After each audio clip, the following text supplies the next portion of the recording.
name is Kim Keller. I'm the president of the Council on Finance and Administration, better known as CFA. Today, conference treasurer and director of administrative services, David Garvin, and I will present to you the recommended budget for 2022. I want to thank the members of CFNA who have worked with diligence, integrity, and a generous spirit to put together this budget. We also owe a big debt of gratitude to David, as well as Heather Duvall, our controller, and Leslie Williams, our benefits administrator, for their excellent work on behalf of the conference and in support of CFA's work. Today at your district conference, we will offer the first reading of the 2022 annual conference budget. Typically, this first reading takes place on the first day of annual conference.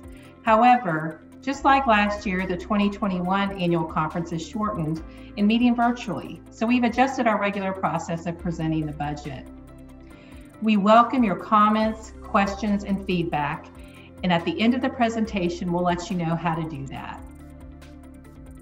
CFA has gone about our work trying to balance a variety of dynamics, like the annual conference's missional and financial well-being, the local church's mission in financial health, ongoing and ever-developing impacts of this pandemic, and the uncertainty of the 2022 General Conference.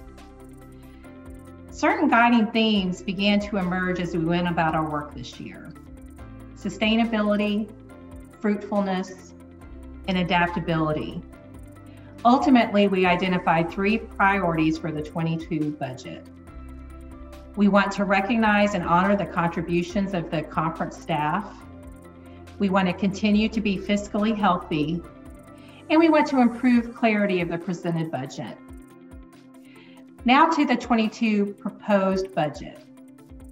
We are proposing a total budget of $6.4 million. This represents $6.1 million in our mission covenant revenue, the same as 21, plus revenue received from other sources like the Board of Pensions, the General Church, districts, and others. David will tell you a little more about this in a moment. For our mission covenant, we are proposing a 10% rate for 22, which is the reduced rate that was first approved for 21. And that has long been a goal of CFA. Thanks, Kim.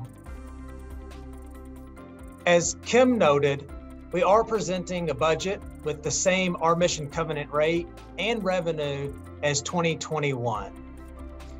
As we live into this new reduced apportionment rate, along with monitoring our revenue in 2021, as well as navigating the world and the church's uncertainties, it seemed wise and reasonable to CFA to keep our Mission Covenant revenue expectations flat for 2022. However, as Kim mentioned, for clarity in the presented budget, we are making a change in how we present total revenue in this budget.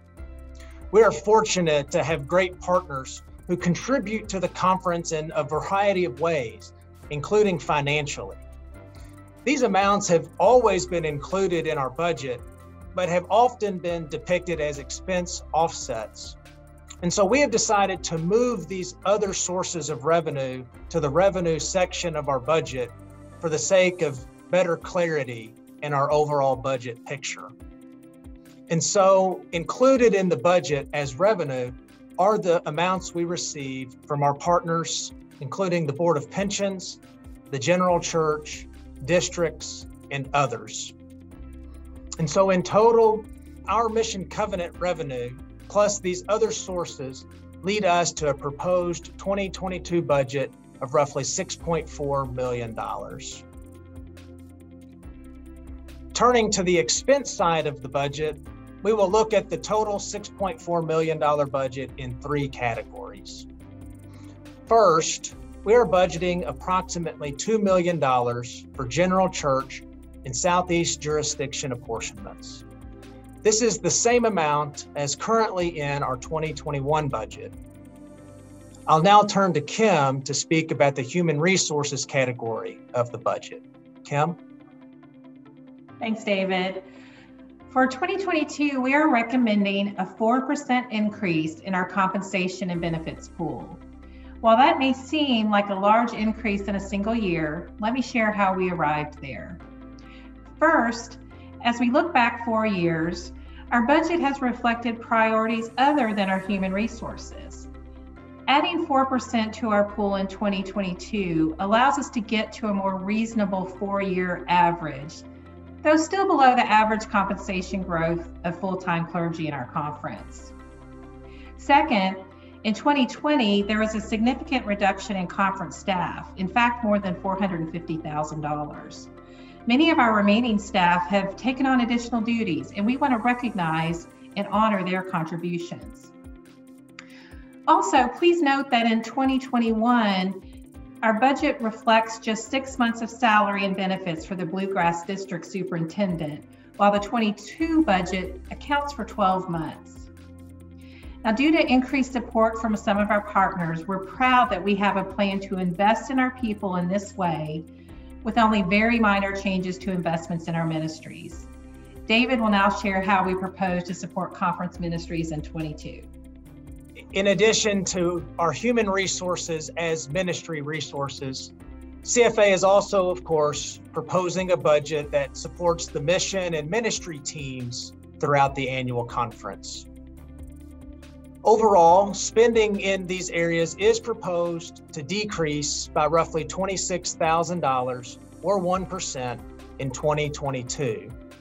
And while it never feels good to see a decrease in these areas, CFA acknowledges that 2022 is a season of balancing our investment in our human resources with our investment in these ministry areas, as Kim alluded to just a minute ago. I'd like to share a few of our additional highlights in the 2022 budget. I should also say that as CFA received the various budget proposals and then input from ministry teams, CFA was excited to think about how this spending and these investments were unique kingdom work for each of these different teams. But to name a few of those investments, CFA is excited about the things happening in our ministries to and with young people.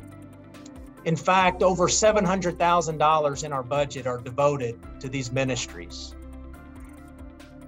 CFA also takes seriously our work related to race and advocacy within our church and conference. CFA has set aside or allocated over $84,000. CFA also believes in the conference's role related to developing healthy leaders. To that end, CFA has identified over $160,000 to be invested in developing leaders. And then finally, I'd like to highlight the investment in new church development.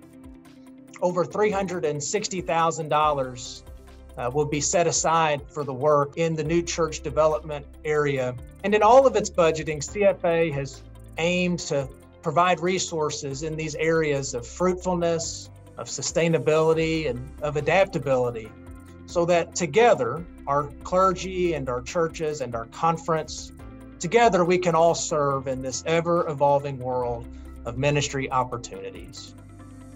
In total, you'll see for 2022 a balanced budget of roughly $6.4 million.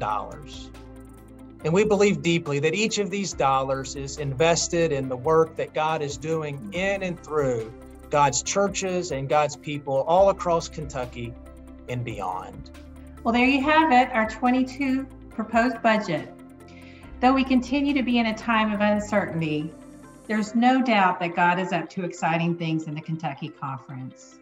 On behalf of CFA, I thank all of the delegates for the important work you do in leading us forward.